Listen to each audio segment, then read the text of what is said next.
I knew things were working up to it, but when you're in the sort of mess that I always felt that opera was in my mind, because there's the music, there's the coaching, there's the instruction, there's the language, there's the stage movements, the conductor, and then you've got everybody else coming, you've got agents, you've got singing teachers, you've got this whole world, a circus. I mean, it's like you feel as though your brain's going to break.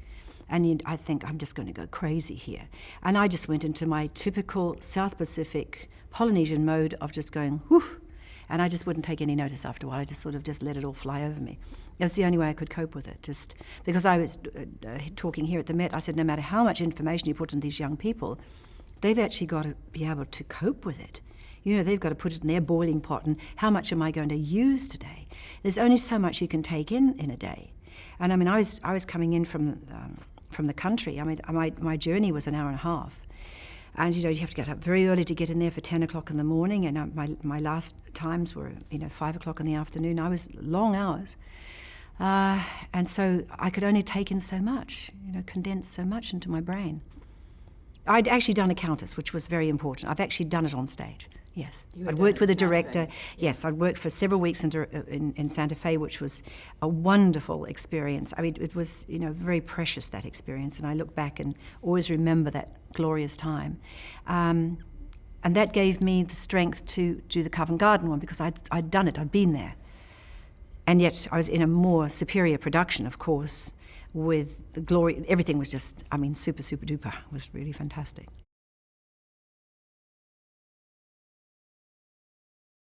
First of all, of course, you've got to know the music. You've got to know all the different things. And so the music came, of course, first with me. Then you had to know what you were doing. Then you had to know what your colleagues were doing. You'd had to know what they were talking about and how they were moving around you.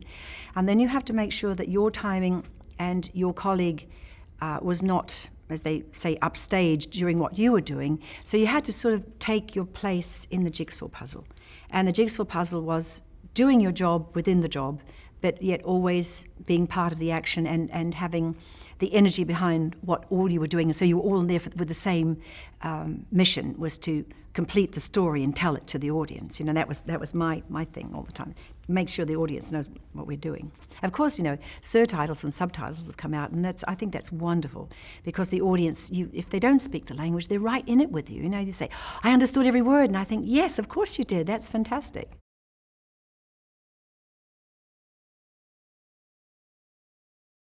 I never believed in any accolades, because I sort of thought, well, if my singing teacher says it's okay, and the people who are really, really close to me, and there are only one or two close to me, if they say it's okay, then I wait for that, that sort of signal.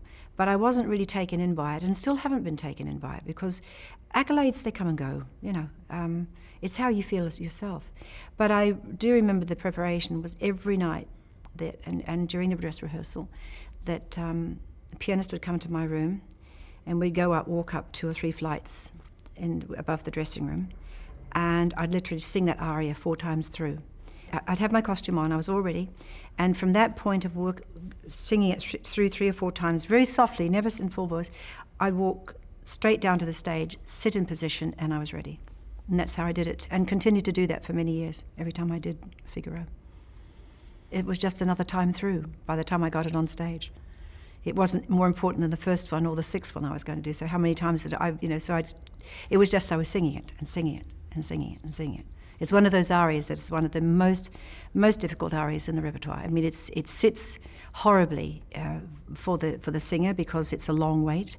You've got to wait out the first act, and you're listening to what's going on. And of course, you're getting more nervous, but there wasn't time to get nervous because I was too busy singing the aria through. So I had no time to think about anything. And that's what the whole thing is when you're occupied, you just go on and do it.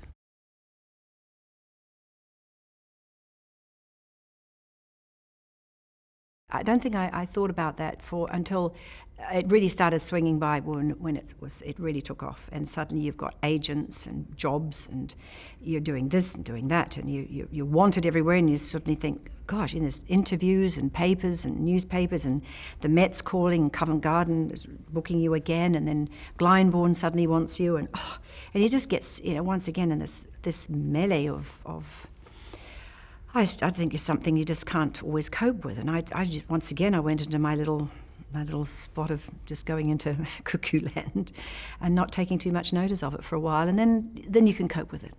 There was a time when I couldn't cope for a couple of years later. I just overdid everything and just had to take a huge break because it was all too much.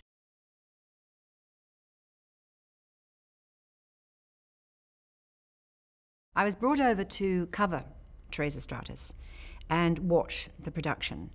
And Covent Garden did release me. I think they resisted my coming here, but they weren't too pleased that I was coming to the Met. They said it was too soon. And I think there was a little bit of opposition there. But anyway, that was fine. I came. And I was going in there, watching rehearsals, watching everything they did. And it just sort of happened that I went through the dress rehearsal, watched it, and thought, gosh, this is pretty amazing. And then went home, and that was it. And that was the end of it. But then they just called me the next day, and they said, oh, we'd just like you to come in. I think there was 2 days or something. Let's come in and just go through it again. So I went through it, and then they said, well, let's stage it. And then John Vickers came in one of the two of the rehearsals and said, oh, let's go through the whole thing with John, which I did. And it was a horrible afternoon, and I went home, and it was starting to snow, and I thought, well, that's that. And then I woke up the next morning, and I thought, well, I'll just go shopping or something, and then I was going to go to the afternoon performance. And I had someone staying with me, and the telephone rang, and I said, if it's the Met, tell them I've gone shopping, or whatever it was. And she did. And it was the Met, and she hung up on them. I thought, God damn it. I said, what did they want? Oh, they want you to call. I said, what? They called? And I thought, it seems like, my antenna went up, and I thought, something's gone wrong. Anyway, I think my agent called immediately after that, said, I think you're going to have to get down there. Well, anyway, I sort of threw some clothes on, and I didn't have a dressing gown or anything, so he went to the store, got something for me to wear in the dressing room. All hell went loose. I got in a taxi, who came from Brooklyn, didn't know where the Met was. I said, but it's straight down this street here. I didn't know where the street was. I was up on 79 or something, and I thought, this is getting worse and worse. And it was snowing. It had snowed all night, and there was snow all on the road, and the guy was saying, I said, look, just stop here. That's the Met. If you ever need to know it again, there it is. And so I rushed across the square, or the plaza, straight through. I think you were able to go through the front door by that time, and I did. I just went like a mad thing through the front door, and everyone was there. Of course, it's once again the circus that's going on, and there's every man and his dog is there trying to give you information, and there's the director trying to do something, and the conductor's there, and of course Jimmy's there, and John Vickers is there, and they're all there, and you got to go and to think, shut up and get out. And I just said, I just need time. So somehow people threw a wig on me and some makeup, and we were on. We were on the number 52 bus to heaven. So it was like that. It was just this absolute panic. And then I got through the first act, and I thought, thank God. And none of my family, my singing teacher was going to be there in a few weeks to come and see my first performance. And my husband, who was then, was going to come, and all my friends were going to come. And I couldn't get them because it was snowing, and it was impossible.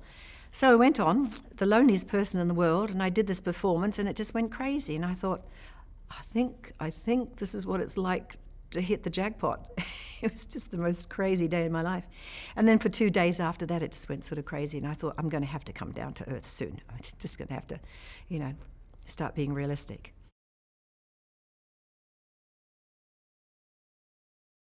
I was young and stupid. I was not even 30.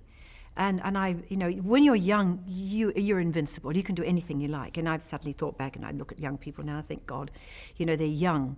And I was young, and you could do anything you liked. And I thought, I can handle this. I'm fine at all this. And I did. I handled it. Because most probably, then I had to wait about another month to go on for my real performance. And of course, I was more nervous then. So it was a crazy time. It was the most exciting, I think one of the most exciting 2 or 3 days of my life. It's one of the best. I mean, I wouldn't have changed a single moment in all of it. And then having someone like John Vickers singing next to you, that's amazing. It's a debut, I think people have done debuts like that before, but I don't think anything is as extraordinary as that. For someone who least expected to go on at 11 o'clock in the morning, and I'm on at 2, was so far out of my zone, I was not there. But I made it, and I did it, and as I say, I didn't miss the green light. Then it all started. I mean, that's basically what happens in a career if you're lucky enough to have that sort of start. I mean, that's the sort of, you'd like it to go a little slower, of course. And as I would have done, I would have been happy that, 2 years before, I'd had a little, well, Covent Garden did it really, basically, but nothing is whiz-bang. I mean, I was sort of in a jumbo jet going faster than anybody else in the entire planet on that day. It was the most I think I look back and I think, just a moment of that again would have been nice to sort of experience, because, when you're in it, it's just going too fast. But I could relive it sometimes, which was nice.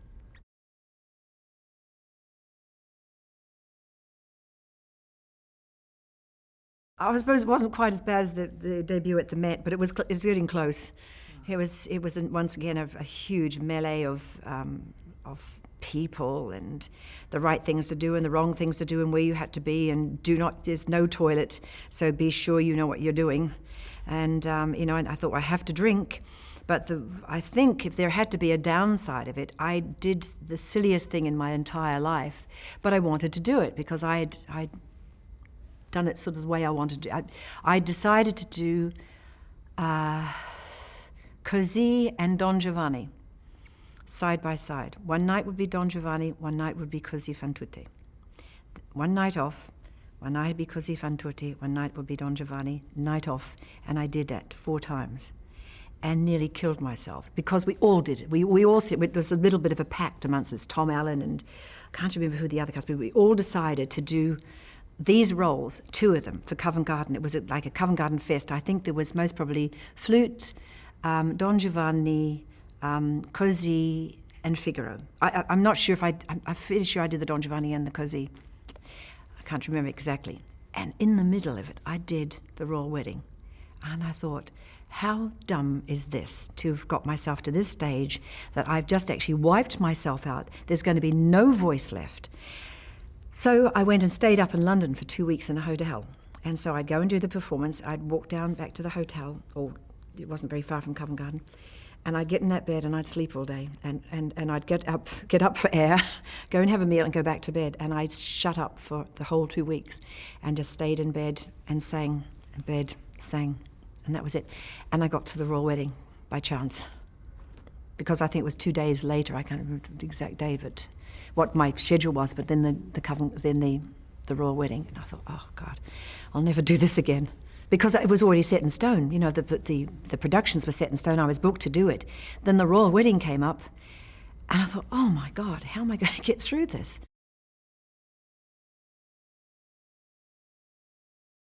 It came through Covent Garden, and it was John Tooley, and he must have rang my agent. Then my agent rang me and he said, oh, Charlie wants you to sing at his wedding. And I said, Charlie who? He said, Charles. I said, Charles who? Charles Windsor. I said, that Charles, because I already knew a Charlie. He was my driver. I thought, what am I doing singing at Charlie's wedding? He's already married. But it wasn't that Charlie, it was Charles. So that came through like that, and they said, and you can't say a single word. That was it, because if I'd told somebody, then it would have got out and all that sort of thing. So I just couldn't say a single word to anybody, because of what got to the press. It would have got, and they didn't. And everyone was trying to find out what was happening at the wedding and what her dress was like and who was going to be bridesmaid and who was going to be all this, that, and who was invited and all that sort of thing. So I wasn't allowed. And of course, the music. No one would have been thinking about that. But then as we got close, of course, people would have been thinking who was going to be singing, and it was me.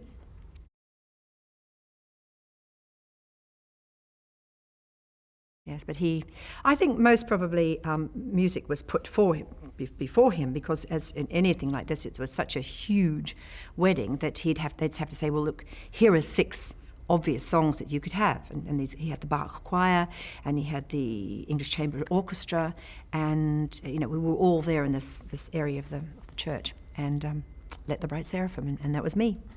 It was just exciting. I know what those nerves are like. This one was a bit more specialised because, there was timing. I certainly had to be there on time and in the right position. I mean, if I was behind the Queen's carriage, I was done for.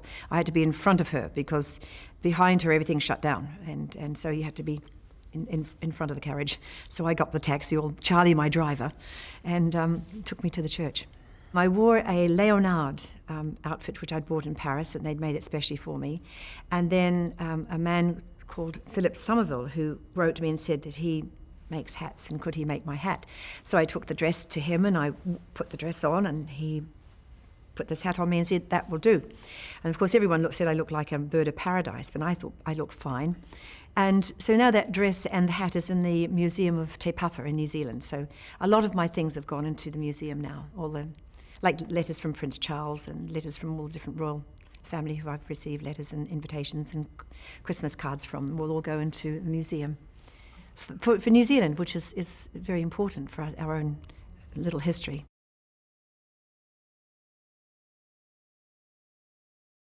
Because we didn't have any television when I was growing up, we didn't have television for a very long time, we used to do little performances, or I used to do little performances, and I had a little stage in my parents' house, and the curtains would come back and I'd get up and sing. But unfortunately I would only sing when I felt like it, not when my mother felt like I should be singing. So I was always a bone of contention there. Come along, Kiri, come and sing. And I said no, and I wouldn't sing. So I was sort of rather miffy about it even then, way back. I'd only sing when I felt like it. So I'd stage my own little performances and sing for her. My mother came from a family of 15, my father from a family of 11. Not that I knew all of them when I was growing up, because I was much, much younger and they were all much, much older. And my mother's sister was a cornet player, one of the very few female cornet players. And of course in the South Island where they grew up, it was all brass, and they only played brass. But of course my mother played piano, which was rather nice. And I'd sit around the piano and we'd all sing, and that was our entertainment. And I was going to my singing teacher in Auckland, and I started with her when I was 14, and then just slowly was taking singing lessons once a week with her, and then I went into her chorus or her choir, and we did choir practice every Saturday and Wednesdays or whenever it was. And then for many years I just stayed in that choir until I left New Zealand when I was 21. So that was my first indication of singing and being part of the choir and part of a team. But I didn't actually realise this sort of career of mine was going to actually do anything like it's done. I mean, if you know anyone from New Zealand, from Polynesian countries, they're very laid back.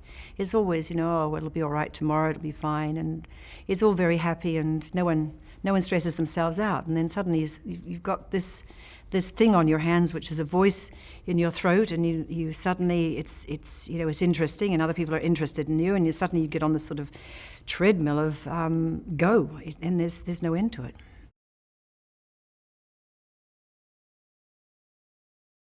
We lived near the sea. I'd go down and we'd swim in the sea on a regular basis, my father and I.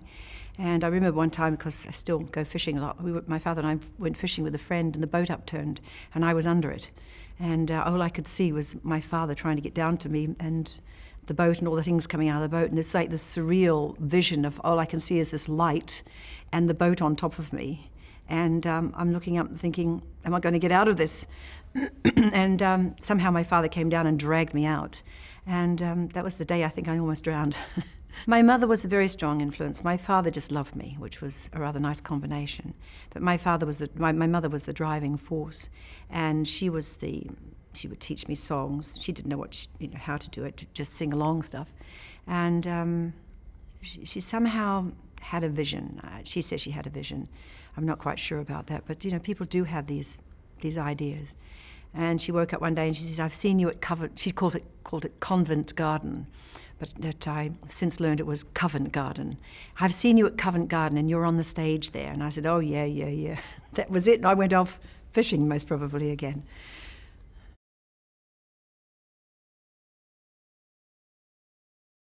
The reasons that I'm here today is because of the sacrifices of my parents, and I know how much they sacrificed. My father was a very hard worker, and he didn't know what was happening to me. My mother didn't really know what was happening to me, but they sacrificed, and I can't tell you how much, because it would go into years and years of what they did do for me. And I look at my children and I say to them, "You're here because of my father and my mother, not because of me. I did it." And I said to my son the other day, I said, I can't actually thank my parents enough because of what they did. And it really was. It was huge. And they've given me this amazing life, and then I can't even thank them. So all I can do is help. And I think in lots of ways with young students, and I'm working with them right now here at the Met, that is my little bit of payback, if you know what I mean. I need actually to sort of somehow thank everything. The Met has been wonderful to me. Covent Garden was wonderful. Chicago, San Francisco. My own country helped me with finances and scholarships and, just the way they treat me and things like that. And I just have to thank so many people for the reasons why I'm here. And I think that's made me sort of sometimes almost, I hate to say it, but overly ambitious for other people, for myself. And, as I said, I always wanted to write a book, but there was no story behind it. I always said that, I never ever missed a green light. Because if I walk down the street, I'll never ever wait for a red light. I'll only take the green light. So you can imagine how I'm walking. I'm sort of crisscrossing to get to the green light all the time. And that's been my sort of aim in life, is to never miss an opportunity.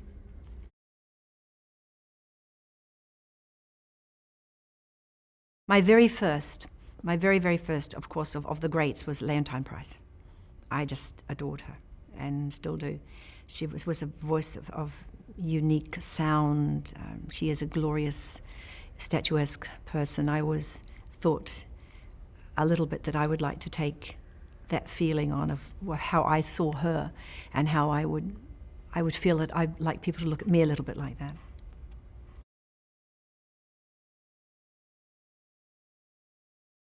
I never liked him when I was young because I thought it was all a bit, crazy. But, you look at it and he's still there. After all this time, of course, he had some recordings, of course, but, he was a great icon, even though sort of things went wrong for him at the end. But there was a lot of stuff he brought out that was sung today by all sorts of people, and I like that sort of thing. But I'm more, I'm a real classical lover. I love orchestras. I listen to orchestras forever.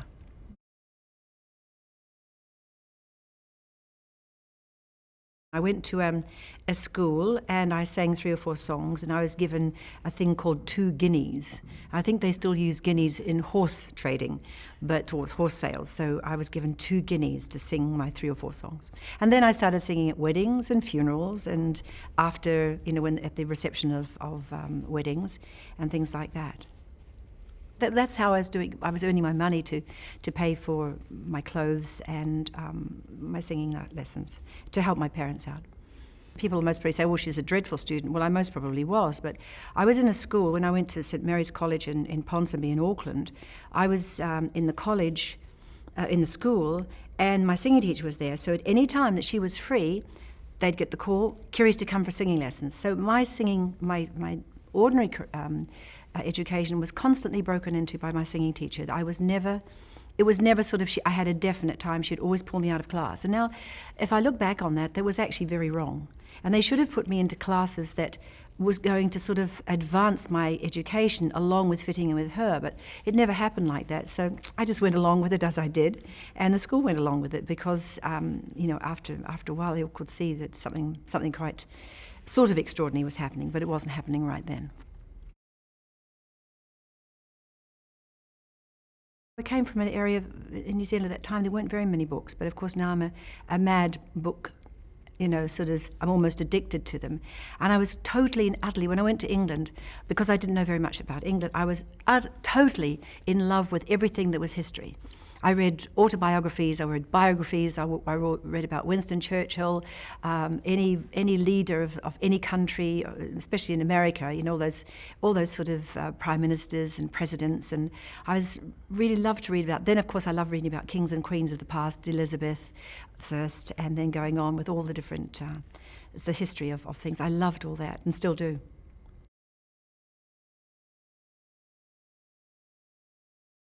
Oh, I learnt to type and some shorthand, but shorthand is now, of course, gone. Dictaphones came in, and then, of course, everything's changed. But at least the one thing I can do is type. I don't have to go plonk, plonk, plonk. I can actually do it properly. So I was receptionist and things like that, all those things that got me closer to working on my music. And I was a telephonist, which was incoming toll calls and things, which gave me night work so as I could do my studies during the days. But that was almost, you were awake an awful lot. That was the problem. I got tired.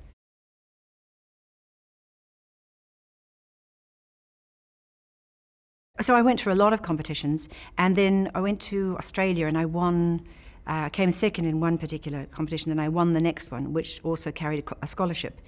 And then I went back to New Zealand and I sang a couple of concerts, which gave me some more money, and then the government gave me a scholarship, and I was sort of on my way, but it was not very much money at the time, but it was enough, because nowadays you've got to have at least £30,000 a year to go to England to study, at least. I never really sang in a show or anything like that. I mean, I sang in some, maybe Student Prince or something like that, but it was just in the chorus. And I sang at nightclubs, and someone said that I went to a place, it was called The Colony, and I came in with my little songs and everything, and these people, of course, they're well into that, really, really into their cups. I mean, it's well, all over the place. And here I'm evidently, and I'd forgotten what the impact was I was singing Ave Maria. You can imagine, they're sort of all completely drunk, and they most probably thought, have I just died and I'm off to heaven because she's singing Ave Maria? So evidently it was quite surreal, that one too. But I sang my little Ave Maria, and I was dressed in white. Yes. Now, of course, they'd shoot you. They'd say, get the hook, pull her off the stage. I sang most probably something like Visi D'arte, which was absolutely stupid in my voice, but I did things that I liked. But I do sing a lot of songs from the shows, West Side Story and South Pacific and things, and Ivor Novello.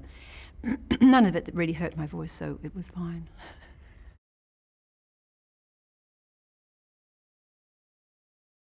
I saw Don Giovanni, and I saw a couple of other operas. I saw Porgy and Bess, which I consider a complete opera, and I just completely and utterly fell in love with it. And then, of course, I started singing operatic arias, just small ones. But I really never sang in an opera till I sang in England. And I was in the small sort of excerpts from opera in the London Opera Centre, that's the college I studied at. But I really wasn't singing opera because I didn't think I knew how to do it until I got to England. And then I started to really concentrate on it very seriously. And of course, it is the only thing for me.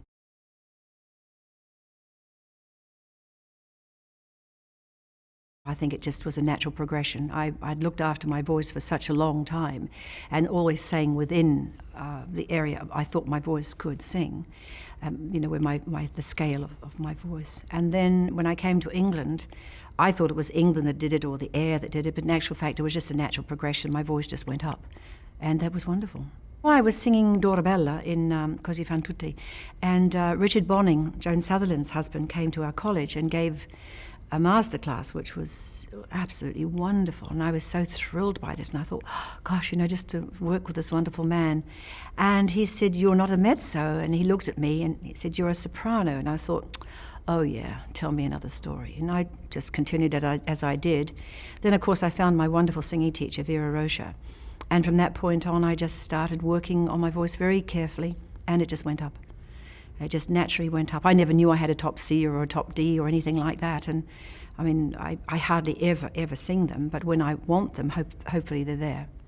I'm not sure a top D is there right now, but certainly top C and top C sharp is fine. I sang with Boris Christoph in Boris Godunov as Zdenka, and it was just as much a starring role because she was the daughter of the Tsar, so it was an important role. But that was my very first experience, along with being a flower maiden in Parsifal, which is also you starred because you were the new up and coming group of singers. And then of course I went to Vienna and sang with Scholti, and I recorded it with him. They brought me to Covent Garden very, very, very early, and I was to study the Countess at Covent Garden for a whole year. They called us junior principals, which was a nice title actually. And so I studied it, and I was singing Zdenka and the Flower Maid, and there's all sorts of other little things going on. I was singing bits and pieces of concerts, going to all sorts of rehearsals and things.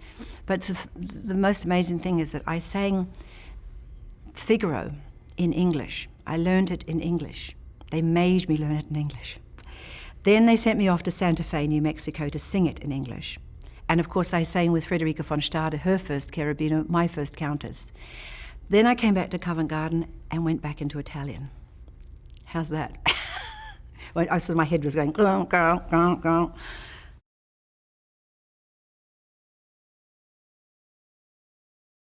I remember there were two wonderful, and I'm still on the story with you, of course, two wonderful front of house gentlemen who opened the doors for the clients coming in for the performance. They were huge. I mean, they were the hugest men I've ever seen in their big Covent Garden red outfits with the big hat.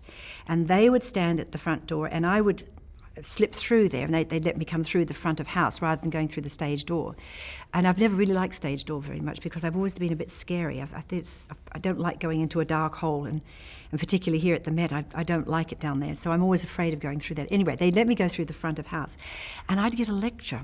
Every day I'd come through the front of house. Now, Kiri, you know that singer. No, don't you end up like her. Now, she did this and she did that. And these two fingers wagging at me, telling me, don't you sing like her? Don't you do what she did?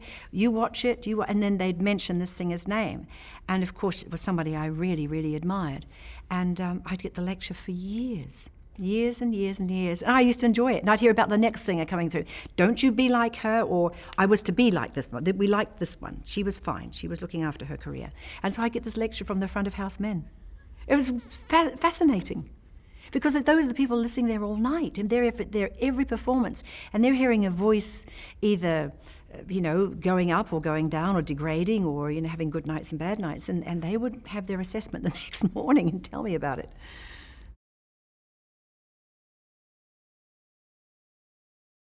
Yes, major, along with Sir George Solti, because they're both Hungarian. And I used to call it the Hungarian Mafia, because he was always on to me. Have you been to Vera? And then she'd say, George he won't be liking this bit. And then between the two of them, there was this and I was being killed by the both of them, but I enjoyed every minute of it. It was good for me. I learned it from her. After a while, I knew she wasn't going to allow me to sing it. She wouldn't even coach me on it, so that was it. I just wouldn't even bother to take it to her. Or if it was difficult and I had taken the job on, and sometimes that was, the daggers would come at me and, you stupid girl, how could you say yes to this stupid thing? She said, right, now we have to work. That's the area of hard grind that is very necessary in this world, the world of opera.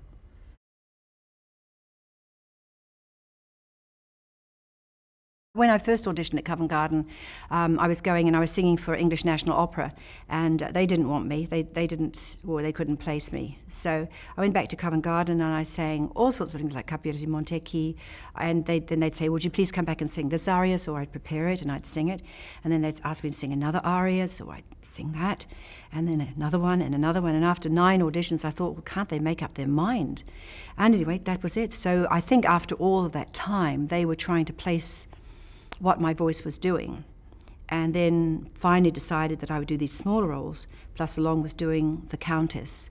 And then from that point on, I stayed at Covent Garden for 5 years, but the most interesting thing about it was I was paid £50 a week, and that was my salary for the Countess. And every role that I did for the next several years. I think my wage was got to possibly £100 a week at the end of the 5 years. Can you imagine how much now it would cost? £50 a week for the Countess, 2 Countesses a week. And I was pleased. I was actually pleased. I was not, it wasn't about how much money that I wasn't getting, it was how much I was learning. And I was more than pleased to do that. And I look back, that was my apprenticeship. That's what you did.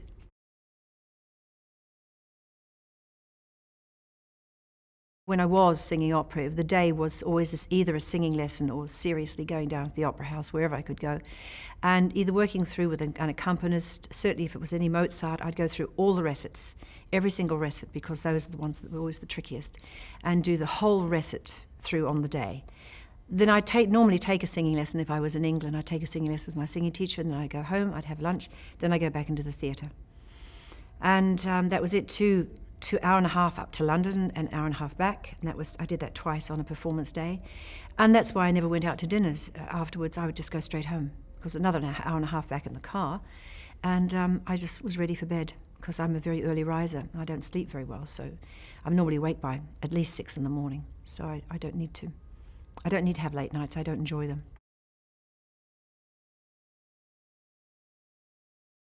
It would be vocalizing, tuning in my voice, which is what I tell these students here. They must tune their voice in every day. And then we'd go through the bits in the opera that I was unsure of. There was little corners. I used to call them the corners or the top and tail or the edges. And I'd go through those pieces that I was really unsure of, or certainly tuning. There's sometimes, especially in Strauss, that the tuning, I didn't like what had happened because there was some of the scales are really very tricky. And trying to fit them in with the chord that seems almost discordant, and you have to fit your note in somehow. So I'd work on those with her. Mozart to me was always my first choice because I always found that it was like, because I love doing vocalese all the time, I would vocalize all the time, and with my singing teacher. And she said to me that Mozart was the lubrication for your voice. So the more Mozart I did, the more easily I could do Strauss. So I would warm up with Mozart and then I could do Strauss. So my voice was always in the right position at all times with Mozart. I'm a real tomboy. You hardly ever see me in a dress unless it's on stage. I'm only wearing pants because you can go faster in pants. I've always found that, the faster you can go, the more you can get out of trouble or get into whatever. But, I go shooting. I shoot with a gun on regular basis, and I go fishing a lot, and I go golfing, and I do lots of things that I love to do outdoors. So that's why I'm a countess in non-reality and a tomboy in reality.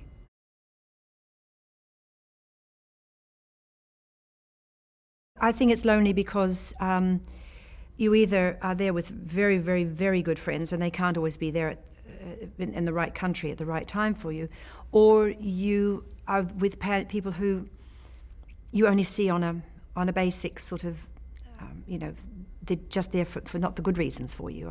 I don't want to sort of go into that too much, but it's lonely when you leave the operatic stage and you've been, cheered and flowers have been given to you, and then you go back to the hotel and all the flowers are dying and it's a very lonely hotel room. There's nothing there. So you have to have a life. You have to make a life, whatever it might be, whether it be books or you sing in a choir or, as I do, go fishing a lot, go golfing, go tennis, I took up tennis because it was a faster sport than golf, because golf took a day, whereas tennis takes a couple of hours.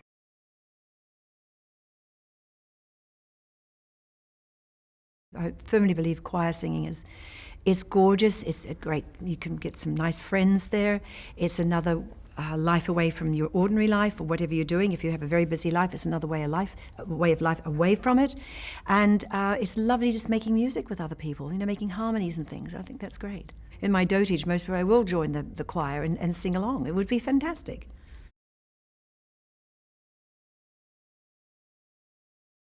Yeah, I think it's very challenging, and there are sacrifices to be made. I have, a divorce now, and that I don't put that down to necessarily the career, but I think that was part of it, and I'm happy being divorced. I'm fine with that. It's in actual fact I'm happier than when I was married at the last part of my life with my ex-husband, but that doesn't matter. We had some good years together, and there are sacrifices. And you have to figure out what is good. I think if you're in a good, happy time, happy zone, so to speak, anything can happen. As long as you are content within yourself, life is good. But if you're not content within yourself, it's a mess. I did my very, very best as a parent. And I think if you say you succeeded as a parent, I think you're lying, because I think if you did your best and you say, I know, somehow they didn't do drugs and they're good kids, I think that's enough. But I don't think you can say, unless you're an at-home mum. But if you're going to have a career like this, I think there's huge problems. Well, I could have given up the career, but I didn't. And, do I regret that? Well, what do you do? Maybe I should have. But I didn't, and so I had this career. But I sometimes, in the darkest time when I regret a lot, I will stay in the dark part of the night when it's really black and I just see this stinking career took so much. Yet, it gave me so much.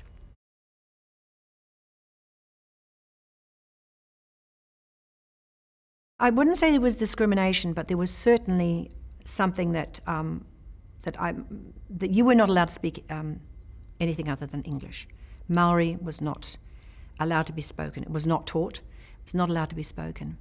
And I remember one time I went to a birthday party and I wasn't invited, and they sent me home. And I was the only one who was sent home, and I was the Maori girl. And that was the way it was. You know, my mother was devastated, absolutely devastated. She said, how could they do this to a little child? And once again, you see, it didn't really upset me because nothing really worried me, and it still doesn't. I think, you know, man's inhumanity to man worries me, but things like that, you know, that's what people did in those times. And I'm sure they'd be ashamed of what they did, because that would not happen. I don't look at people as being coloured or whatever. I only look at people if they're rude. And I think, gosh, you're awfully rude, and look at you. You know, I wouldn't be very proud of that. But rudeness is something disrespect I don't like.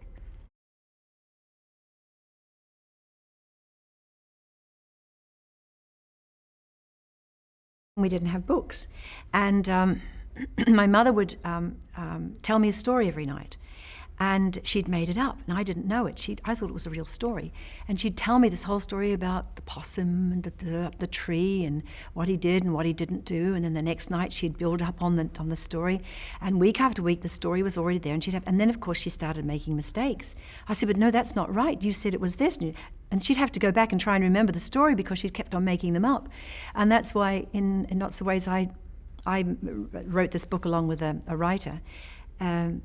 Just sort of talking about and making up the stories as I went along too, because I wanted it like I had heard it, and I always remembered my mother giving out the story that she had to remember because it wasn't real, and I was constantly, like a child can do, constantly correcting her because she hadn't remembered some of the animals in the story. It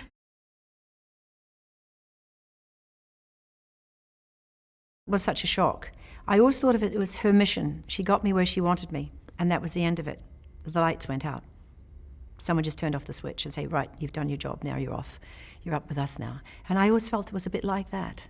And I thought, she adopted me for a mission. And I think sometimes people in their lives, you suddenly see them, oh gosh, they completed that, and why did they die so soon? Well, that was their duty. That was their duty, and the reason for them being on this earth was like that. Because my mother had a really tough time when she was young. She had come from a very, very poor family, and they all, you know, this was something that she did that was a super thing that did a lot for New Zealand in lots of ways. Because, you know, I am a Maori. And I'm very proud of that, and my country is very important to me, even though I've lived away from it for a very long time, but I've my finger on the button out there all the time. And I want to do what I can in the way that I can do it, which is helping young students and singers, and for them to find their way in life, whatever it might be, but to inspire would be an achievement for me, to give somebody direction, to inspire them, and to get them to a level that they never thought they could ever get to. And I think that's what I like to see.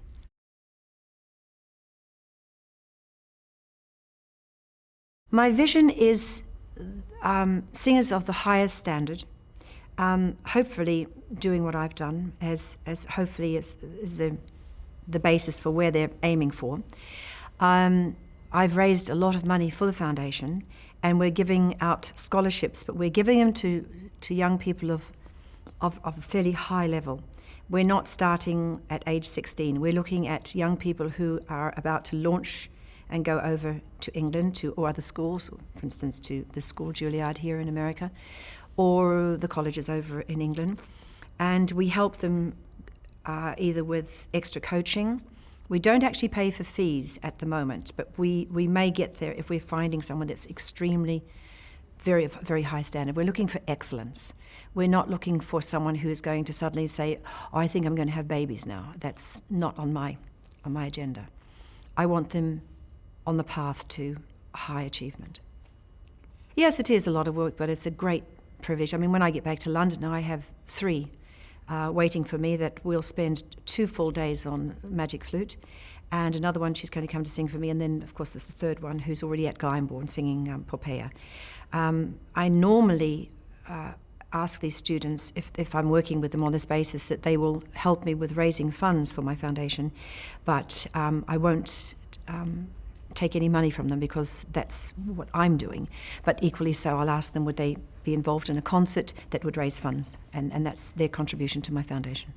This is my foundation. It was my idea to bring this book. It's a handbook for all the students that when they get to England, there's names of singing teachers, the contact numbers, there's coaching where they can get coaching, there's coaches' numbers, there's the schools or the places where they can rehearse, there's the colleges, and there's there's everything. It's even down to coffee shops and how much it costs to travel to these places, and the train fares, and what to do with how to get a cheaper train fare as a student, and all the different things. So it's really the handbook of the Kiri Te Kanawa Foundation of everything. All the titles are, for instance, it says, do not audition with Menotti. Do not. You're doomed.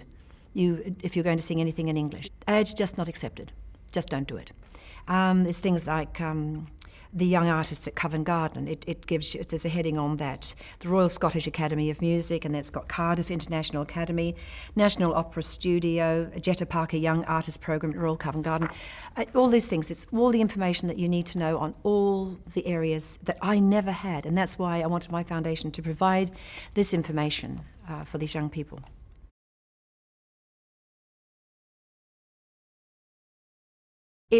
I think it's one of the most enjoyable couple of weeks I've had so far. I'm looking at the stage and I'm thinking, better you than me, and I just can go and work with the students and tell them, hopefully, the things that they need to know, which is the problems that could arise. They're very well protected here, but sometimes you get out there and you'll get the influence of maybe an agent or somebody that they don't know and say, oh, we think you could do this role. And you've got to look at people, and I'm going to have a talk with some of them and say, look, just remember, if they're getting money from you, then they've got a real vested interest in you. If you're not paying them anything, and they're doing it because for your good, and you're never going to pay them, possibly you've got someone who's going to be worth listening to. That's one of the things, along with a lot of other things I'd like to tell them.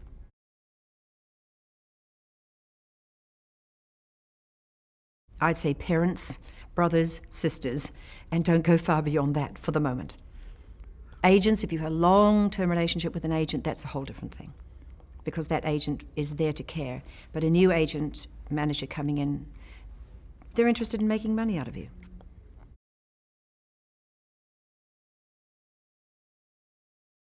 Good parents, good backup, good family, because my parents were right there all the way for as long as they could be. Then I had a husband who did actually help for a little time. He didn't after a certain time, but I mean then I had a really, really good manager, and he was really super, and seriously cared about everything I did. And there were two of them because they were partners. So that was the start of it. Then I got into a stage where it all went well, but then you've got to get into the finance.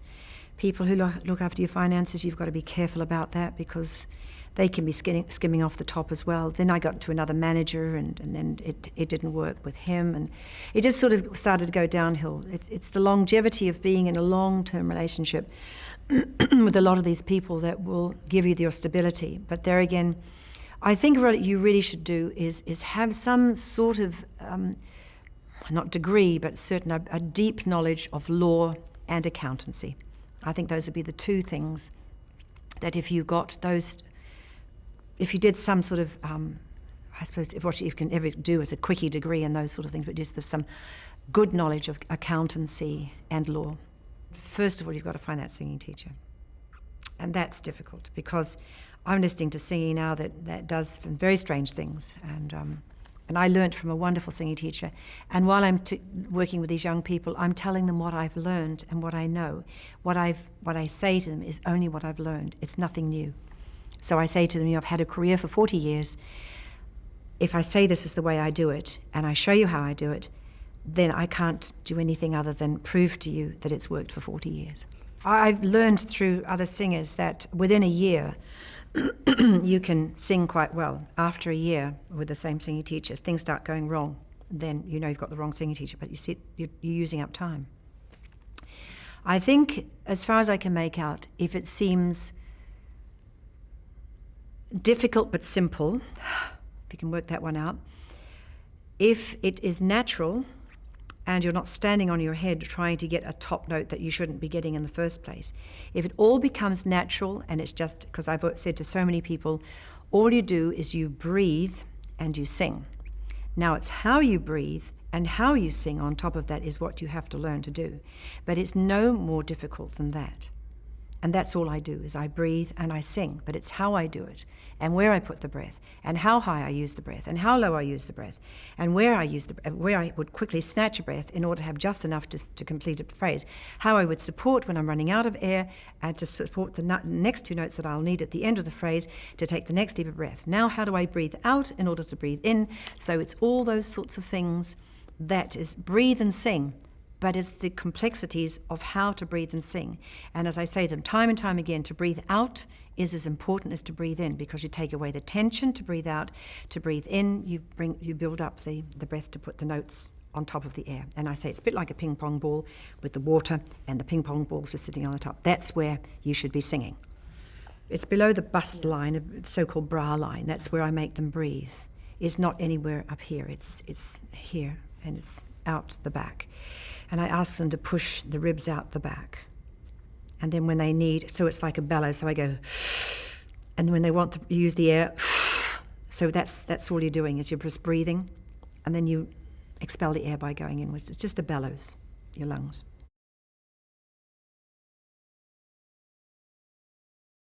The rewards, I suppose, really having completed this career with never having really been cancelled very much. I have cancelled through my career, and having come out of it with a voice, really, that I haven't had to leave the career because of my voice. I think that's the important thing, and I think that's what I've looked at most of all. Then, of course, now having my own foundation and passing on the knowledge that I've learned through these years of experience, and I think my most important thing that I would say is it's voice maintenance and voice longevity is what I would like to instill in everybody that I have to do with anything with young students. Longevity and maintenance.